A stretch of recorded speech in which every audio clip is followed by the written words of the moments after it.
Hello दोस्तों, नमस्कार। मैं विष्णु कुमार आप सभी का अपने यूट्यूब चैनल के इस वीडियो पर हार्दिक स्वागत करता हूं। दोस्तों, आज के इस वीडियो में हम लोग बात करने वाले हैं कक्षा 10 के गणित विषय का जो पहला चैप्टर है वास्तविक संख्या, उसके प्रश्नावली 1.2 के 1.2 लिख दिया बाबू।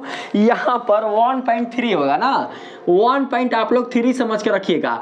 प्रश्नावली 1.3 के पहले क्वेश्चन के सॉल्यूशन के बारे में। जो पहला क्वेश्चन है इसमें बताया जा रहा है बाबू, सिद्ध कीजिए कि √5 एक अपरिमेय संख्या है। आप लोगों के एग्जाम में कई बार ऐसा क्वेश्चन बिहार बोर्ड के द्वारा पूछा जा चुका है। जो बच्चे क्लास 10th की पढ़ाई करते हैं, जो बच्चे क्लास 10th के मैथ में अपना अध्ययन कर रहे हैं, उन बच्चों को इस क्वेश्चन का सॉल्यूशन एकदम अच्छी तरीके से आनी चाहिए।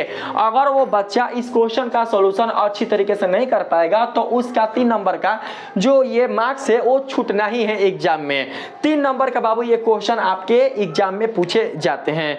मैं आप लोगों को अपने इस वीडियो के माध्यम से इतनी अच्छी तरीके से बताने का प्रयास करूंगा कि इस वीडियो को देखने के बाद आप लोग कभी भी ये भूल नहीं कर पाइएगा कि ऐसे क्वेश्चन का सॉल्यूशन किस तरीके से किया जाता है।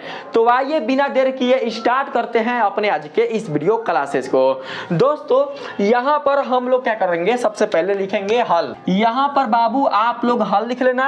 अब बोला है सिद्ध कीजिए कि √5 एक अपरिमेय संख्या है। हमें प्रमाणित करना है कि जो √5 है वो अपरिमेय संख्या है। ये तो सच है कि √5 अपरिमेय संख्या ही होता है, लेकिन बात यहां पर ये आती है कि जो √5 है वो अपरिमेय संख्या कैसे होती है। तो इसके लिए सत्यापन करना होगा, इसके लिए हमें प्रमाण देना होगा। तो प्रमाण देने के लिए हम लोग यहां पर मान लेंगे बाबू। यहां पर मानकर चलते हैं कि जो √5 है वह एक परिमेय संख्या है, मानकर चलते हैं। यही से हमारी गाड़ी स्टार्ट होगी और यही से हम लोग आगे बढ़ेंगे। किस तरीके से बढ़ेंगे वो सारा चीज आप लोगों को इसी वीडियो के माध्यम से सीखने को मिलेगा, ठीक है। तो लिखेंगे बाबू यहां पर, मान लिया कि √5 एक परिमेय संख्या है। अब बाबू आप ही बताओ परिमेय संख्या का गुण क्या होता है, बताइए तो जल्दी जल्दी। यहां पर हमने मान लिया कि √5 एक परिमेय संख्या है। तो आप ही लोग बताओ बाबू परिमेय संख्या का गुण क्या होता है।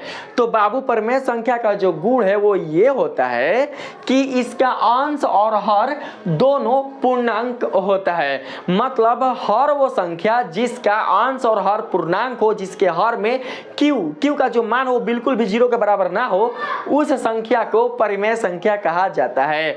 अगर बाबू √5 एक परिमेय संख्या है तो कहीं ना कहीं हम लोग √5 को P/Q के रूप में निरूपित कर सकते हैं, जहां P और Q सअभाज्य पूर्णांक है तथा Q ≠ 0 है।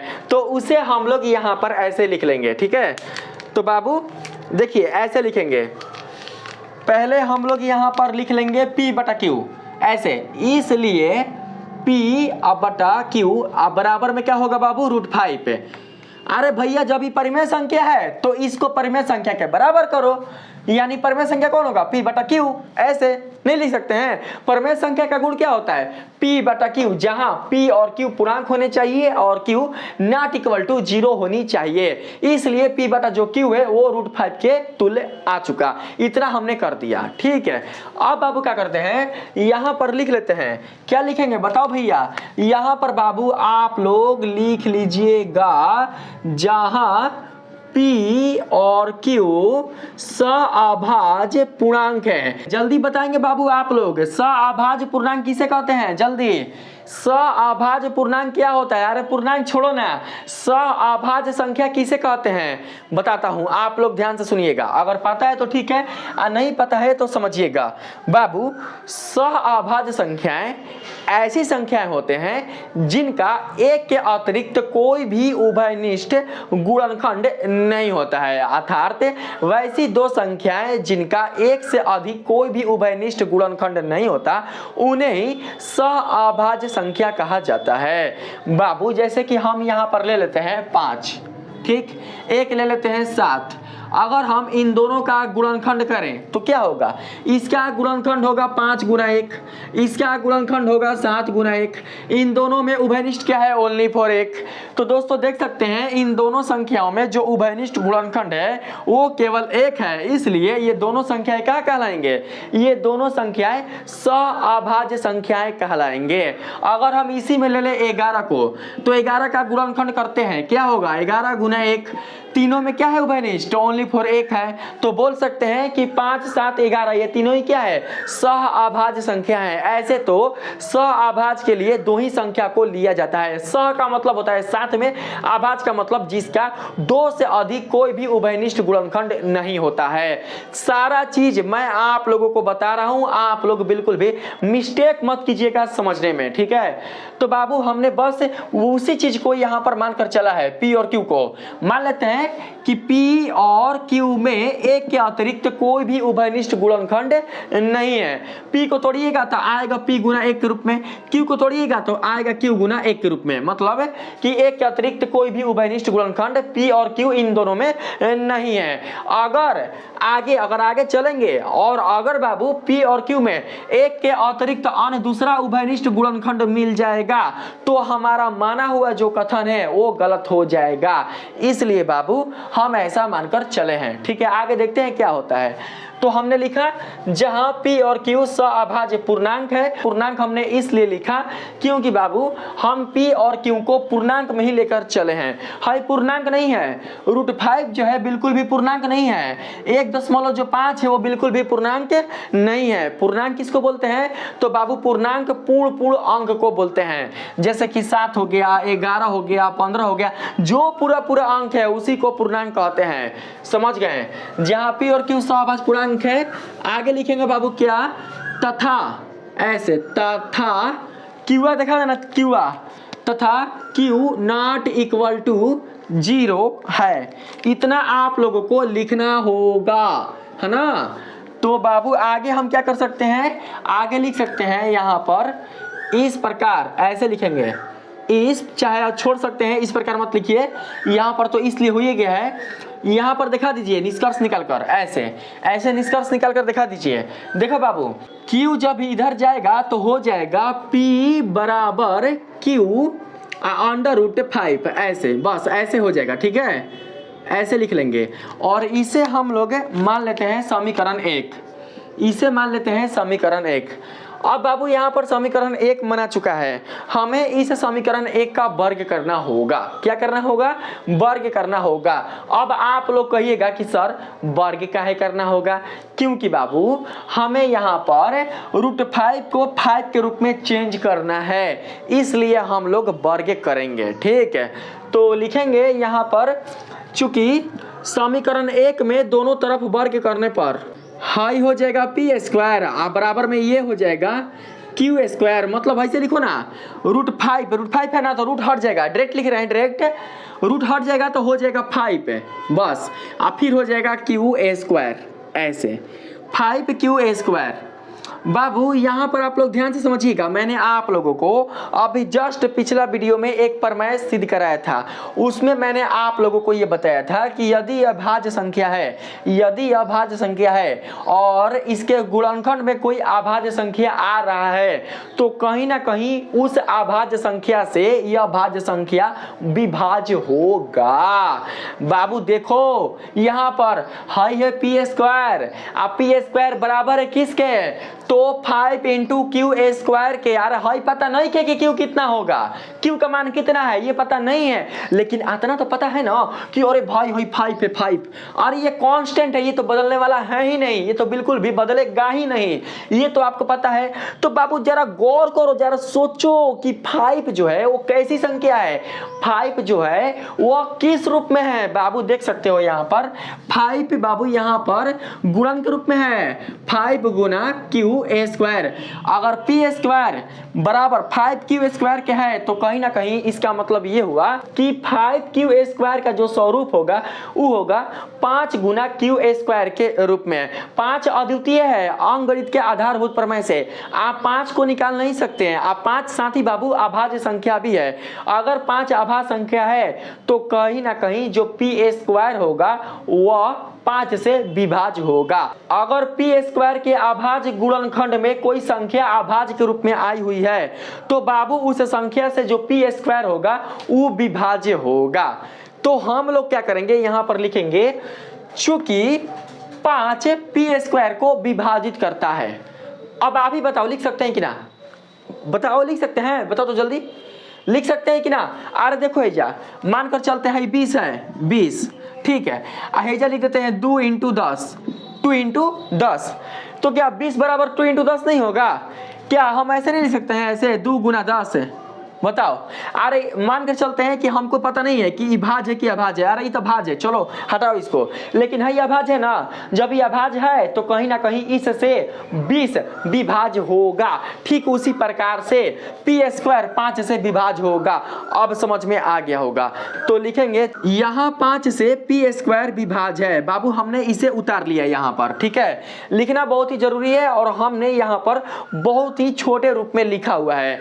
जब कम शब्दों से हमारा काम चल जा रहा है तो हम लोग लॉन्ग शब्द क्यों लेकर चलेंगे, लंबा लंबा हम लोग वाक्य क्यों लेकर चलेंगे। बहुत सारे जो टीचर होते हैं वो क्या करते हैं कि यहाँ पर लंबा लिखवाते हैं जहाँ P और Q पूर्णांक संख्या है तथा चाहे सब लिखवाते हैं जहाँ P और Q सअभाज्य संख्या है जिनके बीच एक के अतिरिक्त कोई भी उभयनिष्ठ गुणनखंड नहीं है। अरे भाई जब सअभाज्य हो ही गया तो हाई लिखना जरूरी है कि एक के अतिरिक्त कोई उभयनिष्ठ गुणनखंड नहीं है। उतना क्या लिखना है, सिंपल है, बस ये लिख दो, अगला समझ जाएगा, एग्जामिनर समझ जाएगा, बच्चे समझ जाएंगे। प्रॉब्लम किसको है बताइए, हो गया। इसको बाबू आप लोग समीकरण 1 मान लो ना, इसको समीकरण 1 मान लो। देखो ये खाता है, इसको 2 मान लो, आगे काम पड़ेगा, ठीक है। इसको हमने समीकरण 2 मान लिया है। तो यहाँ पर बाबू प्रमेय से क्या लिख सकते हैं, प्रमेय से बताओ तो। पिछला प्रमेय बताए थे हम, पीछे प्रमेय, जब पी स्क्वायर 5 से विभाज्य है तो कहीं ना कहीं जो 5 होगा वह पी को भी विभाजित करेगा। आपने प्रमेय नहीं पढ़ा था? प्रमेय पढ़ाए थे ना आप लोगों को पिछले वीडियो में कि जब मानकर चलते हैं पी ए स्क्वायर को विभाजित करता है तो पी ए को भी विभाजित करेगा। इस प्रमेय का सत्यापन मैंने करा दिया है, इसलिए यहां पर लिखेंगे, इसलिए प्रमेय अनुसार 5 पी को भी विभाजित करेगा। हो गया, लिख लिए। इसलिए प्रमेय अनुसार 5 पी को भी विभाजित करेगा। किसी बच्चे को दिक्कत समझने में बताइए? अरे भले देर लगे आप लोगों को समझने में, लेकिन अच्छे से समझ जाइए। अगर ये को समझ में आ गया √5 है तो यही पर √2, √3, √11, √7, अरे जितना आभाज्य संख्या रूट में आएगा सबको आप प्रमाणित कर सकते हो। अगर एक का करना है आप लोगों को आ गया तो समझ में आई बात। तो अब बाबू आगे बढ़ते हैं। देखिए थोड़ा सा हम यहाँ पर द को अच्छा से लिख देते हैं। चलिए हो गया भाई। यहाँ पर बाबू लिखेंगे, पुनः मान लेते हैं कि P बराबर, बाबू P बराबर क्या मानेंगे, P बराबर हम लोग मान लेंगे 5m, ऐसे ना। पुनः मान लेते हैं कि P बराबर 5m है और यहाँ पर जो m है उसे बाबू हम लोग पूर्णांक मान लेंगे। आप लोगों के कॉपी पर इधर तो स्पेस नहीं होगा, जब आप लोग बनाओगे तो बाबू उसके लिए आप लोग नीचे लिखेगा ऐसे, जहाँ m कोई एक पूर्णांक है। चलो बाबू इतना हो गया। अब देखिए यहाँ पर जो आप समीकरण 2 देख रहे हैं ना, इस समीकरण 2 में आने वाला जो P है, इसी P में बाबू हम लोग P का मान रखेंगे, क्योंकि हमने P बराबर 5m माना है। मानकर चले हैं कि जो P का मान है वो किसके बराबर है, वो बाबू 5m के बराबर है, ऐसा हम मानकर चले हैं। तो यहाँ पर बाबू लिखेंगे, जानते हैं क्या, चूंकि समीकरण 2 में P का मान रखने पर रखते हैं बाबू, रखिए तो P स्क्वायर है ना, तो P के जगह पर लिखेंगे, डायरेक्ट कर दे, डायरेक्ट बताओ, डायरेक्ट।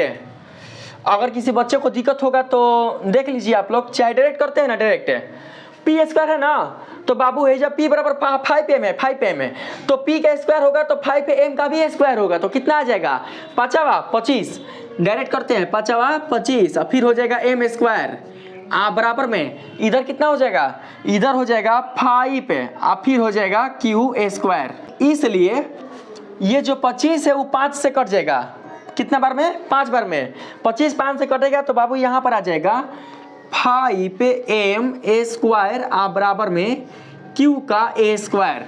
ठीक है ऐसे हम लोग लिख लेंगे। इसको बाबू मान लेते हैं समीकरण 3, इसको समीकरण 3 मान लेते हैं। देखिए तो यहाँ पर आप लोग देखो यहाँ पर आप लोग बाबू q स्क्वायर बराबर है 5m स्क्वायर यानी कि यह भी हो जाएगा इस रूप में q स्क्वायर बराबर 5 गुना m का होल स्क्वायर। मतलब q स्क्वायर के गुणनखंड में 5 आया हुआ है और ये जो 5 है वो बाबू आभा संख्या है। तो कहने का मतलब ये हुआ कि q स्क्वायर को जो 5 है वो विभाजित करेगा। क्यों? क्योंकि q स्क्वायर के गुणनखंड में आया हुआ है। तो बाबू जब q स्क्वायर के आभाज्य गुणनखंड में 5 आया है तो बाबू कहीं ना कहीं जो 5 है वह q स्क्वायर का एक गुणनखंड है, इसलिए 5q स्क्वायर को विभाजित करेगा। तो हम लोग इसी के जैसा लिखेंगे। देखिए लिखेंगे इसी के जैसा, यहाँ पर लिख लेंगे यहाँ 5 से q स्क्वायर विभाज्य है। फिर वही चीज इसलिए प्रमेय अनुसार 5 किसको q को भी विभाजित करेगा। अब यहाँ पर बाबू आप लोग एक चीज समझिएगा। देखिए यहाँ पर आपने क्या जाना, यहाँ पर आपने समीकरण 2 में ये जाना कि जो p स्क्वायर है वो 5 से विभाज्य है। जब बाबू p स्क्वायर 5 से विभाज्य है तो कहने का मतलब ये हुआ कि कहीं ना कहीं जो p होगा वो भी 5 से विभाज्य होगा। प्रमेय के कथन से होगा ना, तब ना लिखे हैं। इसलिए प्रमेय अनुसार 5p को भी विभाजित करेगा।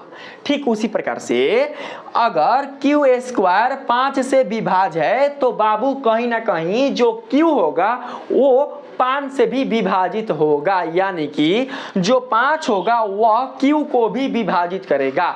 तो बाबू p और q इन दोनों को विभाजित करने वाला जो संख्या है वो कौन है? वो है बाबू 5, जबकि नहीं होना चाहिए था। मतलब है जो 5 है वो p के भी अभाज्य गुणनखंड में आ रहा है और जो 5 है वह q के भी अभाज्य गुणनखंड में आ रहा है। और मान के चले क्या चाहिए, हम मानकर चले हैं कि p और q सअभाज्य पूर्णांक है। मतलब है कि p और q के अभाज्य गुणनखंड में एक के अतिरिक्त अन्य कोई भी उभयनिष्ठ पूर्णांक नहीं है, जबकि यहाँ पर तो एगो उभयनिष्ठ पूर्णांक 5 लौक रहा है। तो बाबू कहीं ना कहीं आप लोग ये समझ पा रहे होंगे कि हमारा माना हुआ जो कथन है वो असत्य हो जा रहा है, वो अमान्य हो जा रहा है, हमारे कथन का विरोधाभास हो जा रहा है। तो बाबू इसलिए हम लोग क्या करेंगे, सिंपली से यहाँ पर लिख लेंगे। जानते हैं किससे किससे? देखिए समीकरण 2 और समीकरण 3 से देख सकते हैं। समीकरण 2 और समीकरण 3 से लिखेंगे, चूंकि समीकरण 2 और समीकरण 3 से यह निष्कर्ष निकलता है कि p और q में एक उभयनिष्ठ गुणनखंड 5 है। ठीक है, उतार लेते हैं। यहाँ पर लिख लेंगे अतः इस प्रकार हमारी मान्यता गलत हुई, इसलिए √5 एक अपरिमेय संख्या है। और यहाँ पर बाबू लिख देंगे प्रूव्ड, सत्यापन हो चुका ना, हो चुका सत्यापन। ठीक है, तो इस तरीके से आप लोग बाबू क्या कर सकते हैं, √5 को अपरिमेय संख्या सिद्ध कर सकते हैं। इसी तरीके से आप लोग √3, √2, √7, √11, √13, √29, बाबू आप लोग 31 अन्य ऐसे बहुत सारे आभा संख्या हैं जिनको रूट करके आप लोग सत्यापित कर सकते हैं कि ये संख्याएं, मतलब रूट से संबंधित जो भी आभा संख्याएं हैं वे अपरिमेय संख्याएं कहलाते हैं। तो बाबू अगर आप लोगों को मेरा ये वीडियो पसंद आया है, आप लोगों ने मेरे इस वीडियो के माध्यम से √5 जैसी संख्याओं को सिद्ध करना सीख चुका है, तो प्लीज आप लोग मेरे इस वीडियो को लाइक कीजिएगा, सब्सक्राइब कीजिएगा और पसंद आए तो अपने दोस्तों में भी शेयर कीजिएगा। मिलते हैं फिर से एक नए वीडियो के साथ, तब तक के लिए धन्यवाद।